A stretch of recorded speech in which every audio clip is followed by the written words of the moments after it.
Caso a pessoa não tenha demonstrado medo de voltar para o país de origem, ela é removida, deportada ali mesmo do aeroporto. Lembrando que o governo americano, os oficiais federais ali no aeroporto, que é considerado uma fronteira, eles têm bastante poderes e o imigrante, por sua vez, tem direitos bastante limitados comparados a quem já está dentro dos Estados Unidos.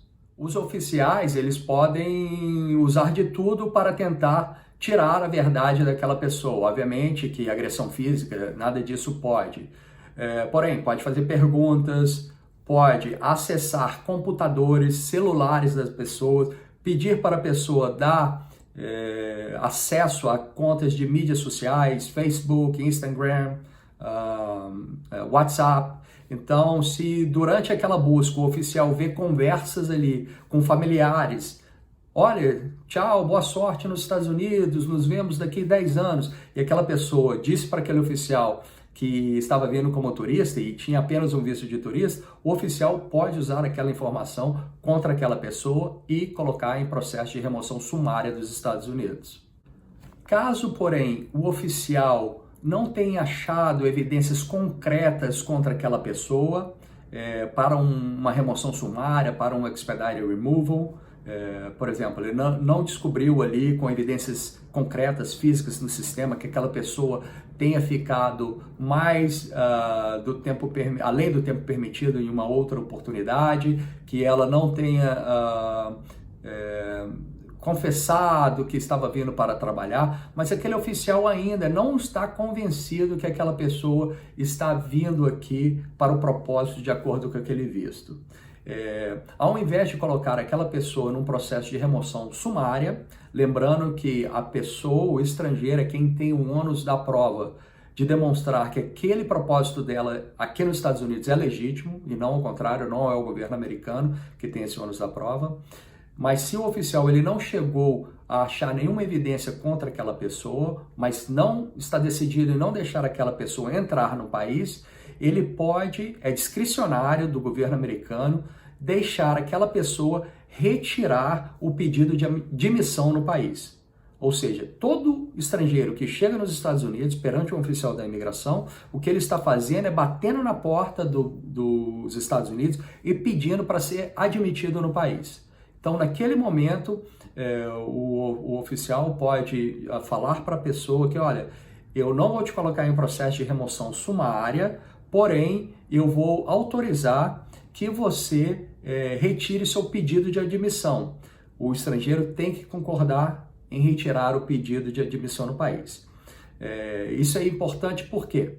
Porque, como eu disse antes, a remoção sumária ou expedited removal, ela traz consequências bastante sérias. A pessoa fica automaticamente impedida de regressar para o país por 5 anos. Ela fica considerada inadmissível, ela teria que pedir um perdão antes de poder aplicar para qualquer outro tipo de visto nos Estados Unidos. Ao passo que, se a pessoa é concedida o privilégio de poder retirar o pedido de admissão para os Estados Unidos, ela não vai ficar impedida de retornar para o país por 5 anos. Ela vai ter, contudo, aquele visto dela cancelado. Porém, ao chegar no país de origem, ela poderia ir no consulado e aplicar para um outro visto, obviamente contando para o cônsul tudo o que passou no aeroporto aqui nos Estados Unidos. Porém, ela não ficaria impedida por 5 anos de aplicar por um outro visto. Então, essa é a vantagem de, às vezes, pedir para ter a entrada, o pedido de admissão nos Estados Unidos retirado, ao invés de ter uma penalidade de remoção sumária do país. Então, recapitulando, a pessoa, o estrangeiro, vindo para os Estados Unidos, é sempre considerado como sendo um imigrante. E aquela pessoa, aquele estrangeiro, é quem tem o ônus da prova de demonstrar para qualquer oficial americano que ele não é imigrante e que ele tem o visto apropriado para aquele propósito dele. Se tiver algum problema e o oficial, a imigração, for tomar alguma reação adversa contra aquela pessoa, se for uma remoção sumária, um expedited removal, aquela pessoa ela é removida sumariamente do aeroporto mesmo, colocada em um avião de volta para o seu país e ela fica impedida automaticamente de regressar para os Estados Unidos por no mínimo 5 anos. Tem um visto cancelado e provavelmente vai ter que pedir um perdão antes de regressar para os Estados Unidos. A imigração, ela só não poderia continuar com aquela remoção sumária dos Estados Unidos, remoção sumária porque não tem direito a um juiz de imigração. É aquele oficial mesmo que vai deportar a pessoa, a não ser que aquele estrangeiro diga que tem medo de regressar para o país de origem. Naquele momento, o oficial ele deve parar a remoção, porém a pessoa é transferida para um centro de detenção de imigrantes para ter uma entrevista agendada com um oficial de asilo. Isso pode levar alguns dias. Ou aquela pessoa pode pedir e o oficial concordar em admitir que aquela pessoa retire o pedido de admissão no país. Retirada de pedido de admissão nos Estados Unidos tem consequências mais brandas, a pessoa não fica automaticamente barrada de voltar por 5 anos, mas ela tem aquele visto do passaporte dela cancelado, mas ela pode automaticamente, assim que chegar no país de origem, aplicar novamente para um visto de turismo, por exemplo, para os Estados Unidos. Uma outra coisa interessante que pode acontecer quando a pessoa chega no porto de entrada nos Estados Unidos, principalmente num ambiente de aeroporto, não tem a ver tanto com imigração mais, mas sim com a parte da alfandegária. Eu vejo aí que existem pessoas com bastante confusa a respeito de dinheiro que traz para os Estados Unidos, né? Principalmente o brasileiro, que teria um limite de saída de dinheiro do Brasil e acha que teria um limite de entrada aqui nos Estados Unidos. Então, que fique bem claro, não existe, os Estados Unidos não coloca a limitação de quanto dinheiro aquela pessoa pode trazer para o país. A pessoa, o passageiro, pode trazer o quanto dinheiro quiser.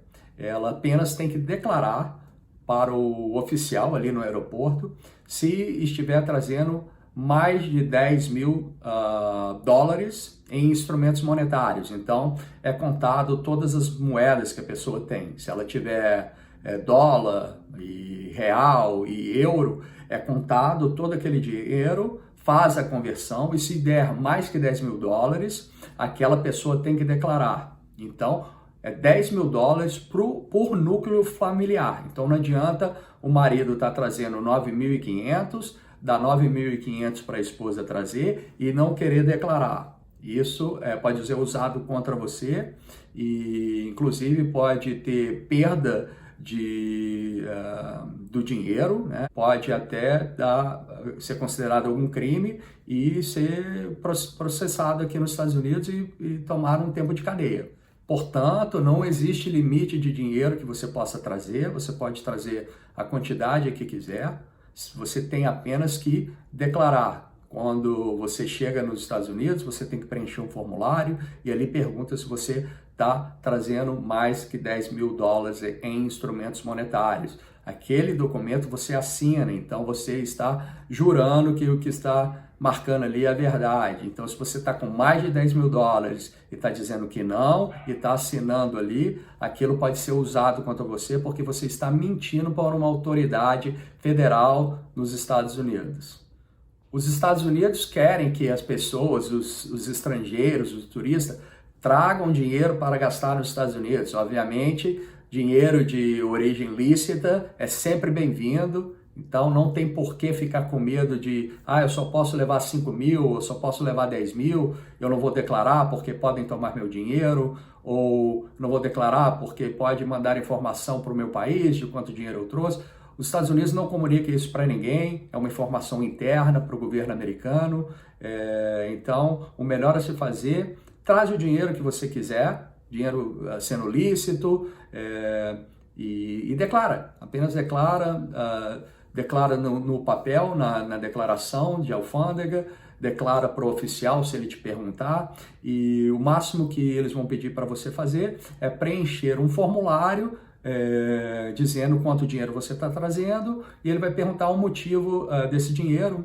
para turismo, seja para comprar uma casa, seja para comprar um carro, pagar a escola do filho que está aqui com visto de estudante, enfim, qualquer que for o motivo, não tem problema a quantidade de espécie que a pessoa está trazendo para os Estados Unidos. Então, chegamos ao final desse episódio número 4 da série Imigrando com Mark Moraes, onde eu contei um pouco do que acontece quando um estrangeiro, um passageiro, chega em um aeroporto aqui nos Estados Unidos. Espero que tenham gostado e nos vemos no próximo episódio. Obrigado e até lá!